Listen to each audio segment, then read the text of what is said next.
La soirée de l'UFC 314 était vraiment quelque chose. Bon, quand je dis la soirée, chez nous, c'était le matin, mais c'était un kiff. C'était un kiff. Le main event, Volkanovski contre Diego Lopez, c'était un combat magnifique, les amis. Sérieusement, c'était un combat de haute intensité. Volkanovski, il a réussi à gérer son combat de bout en bout, de A à Z. C'était parfait. Même Diego Lopez n'a pas démérité, les amis. Il a prouvé qu'il avait un vrai menton de Mexicain. Quand je dis un menton de Mexicain, c'est un terme de boxe qui signifie que tu encaisses. Parce que vraiment, les Mexicains, ils encaissent vraiment. Mais je parle en boxe. Hein. Mais en UFC, j'étais impressionné. Je ne pensais pas qu'il allait faire un aussi beau combat. Je parle de Diego Lopez. Volkanovski, il était fidèle à lui-même. Je pense qu'on va revoir le Volkanovski d'avant Ilia Topuria et avant Islam Makhachev. Voilà, il s'est mangé 2 défaites de suite. C'était pas très joli pour lui. Mais bon, là, je pense qu'il y a une renaissance. Là, il a vraiment un menton d'acier. C'est pas comme avant, parce que les patates qu'il a reçues de la part de Diego Lopez, c'était pas rien. Malgré la différence de taille, Diego Lopez est plus grand que Volkanovski, mais Volkanovski a très bien géré la distance. Il envoyait des jabs, il faisait des combinaisons, il a réussi à toucher Diego Lopez à plusieurs reprises. On disait, ouais, peut-être qu'il n'y avait pas assez de jus dans ses patates. Mais je vous ai dit, Diego Lopez a un menton de Mexicain malgré que c'est un Brésilien. Et je pense que Volkanovski, il a appris de ses erreurs. Les 2 fois où il s'est mis KO par Islam Makhachev et Ilia Topuria, il était dos à la cage. Vous voyez? Donc là, il a appris de ses erreurs. Il faisait quoi dans ses déplacements? Soit il se déplaçait à gauche ou bien à droite.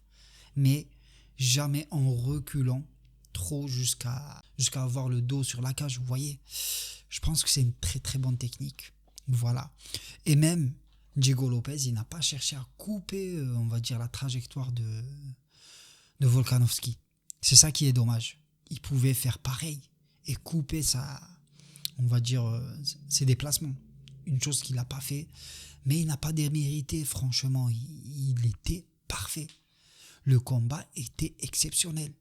Je pense que Diego Lopez, il va être aussi un problème dans cette catégorie.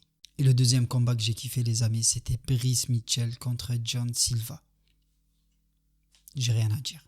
Franchement, j'ai rien à dire. C'est un monstre. John Silva, c'est un monstre. Sérieusement. Déjà qu'il a une personnalité atypique, une personnalité à lui, c'est un personnage. Hein. Et il fait très bien ça. Il sait jouer avec les promotions, je pense. Mais, au-delà de cela, les amis, c'est un grappleur hors pair, j'en doute pas. Et c'est un putain de striker, les amis. Brice Mitchell, vous voyez, le mec, il est assez calé niveau lutte. On est bien d'accord. Même au sol, il est pas dégueulasse. Il est trop fort. Mais face à John Silva, il a paru comme si c'était un novice, les amis. Le niveau entre ces 2 combattants était stratosphérique. Le mec, il parlait au beau milieu du combat. C'est comme si il était même pas à 100%. Comment dire? Il veut rentrer dans la tête de son adversaire. Et ce genre de combattant, franchement, c'est des combattants difficiles. Il faut vraiment être concentré et focus sur ton combat. Et c'est très difficile. Franchement, c'est ce genre de combattants qui peuvent gagner n'importe qui. Franchement, n'importe qui. Tu peux être plus fort que lui, mais s'il va rentrer dans ta tête, c'est mort. C'est mort. Et je pense c'est ce qui est arrivé à Brice Mitchell, en vrai. Bravo à lui. C'est un très très bon technicien. C'est un très très bon combattant. Faut dire ce qu'il y a. Et moi, franchement, j'ai hâte de le revoir encore. Franchement, j'ai hâte. Et on verra ce que ça va donner. Moi, je pense qu'il va être un gros problème dans sa catégorie. Lui, ça va être quelque chose. Et le combat de Paddy Pimblett contre Michael Chandler, les amis. Le gars, il a fini en sang.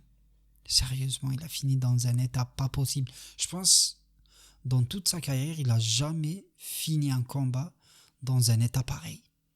Jamais. C'était sale. Il a pris un genou sauté en plein fif. Je pense qu'il a jamais pris un genou sauté pareil dans sa carrière. Je suis sûr. Il s'est ouvert direct. Et là, bien sûr, quand tu es ouvert, ça joue un peu sur ton mental. Mais même Paddy Pimblett était supérieur à lui dans tous les niveaux. Lui, Paddy Pimblett qui avait une défense assez merdique, voilà, où c'était facile d'arriver à son montant. Et on sait que Michael Chandler, c'est un rouleau compresseur. Je me disais, ouais, il peut le choper entre le premier et le deuxième round. Mais en fait, non. Non, j'avais peur pour Paddy Pimblett. Franchement, j'étais pour Paddy Pimblett et j'avais peur pour lui. Je me disais, faut qu'il fasse gaffe avec sa défense. Je sais qu'il n'a pas une très bonne défense en striking. Mais là, il s'est grave amélioré. Sérieusement. Je le voyais sur Insta et tout, je me suis dit, ouais, ok, là, il est plus en striking. Alors que c'est un grappleur hors pair. De faire ça à Michael Chandler, même Alex Oliveira, il l'a pas fait. Et je vous le dis. Lui, les amis, c'est un sérieux prétendant. Il peut être prétendant pour le titre. Pas tout de suite. Il le sait très bien, il est malin. Pas tout de suite. Mais dans 2-3 combats après, il peut. Il est dangereux, les amis. Paddy Pimblett, c'est pas qu'un personnage. Sérieusement. Il y en a beaucoup qui croyaient pas vraiment à lui. Mais le mec, il charbonne. Le mec, il sait très bien ce qu'il fait. C'est un grappleur de malade. Et franchement, dès que j'ai vu qu'il défendait très bien en striking et qu'il n'avait pas le menton toujours ouvert, franchement, des fois, il avançait avec son menton et tout, c'était facile à l'avoir. Et là, non. J'ai vu, il a très bien su, on va dire, combler ses erreurs et ses points faibles. J'ai vu qu'il avait une bonne défense et sérieusement, elle était magnifique, incroyable. Il n'y a rien à dire, De dominer comme ça Michael Chandler de bout en bout, faut le faire, les amis. Le réveil pour Michael Chandler ce matin a dû être difficile, hein, sérieusement. Paddy Pimblett a déclaré que s'il avait à prendre Ilia Topuria, il le prenait. Il le traite de nain, je sais pas pourquoi.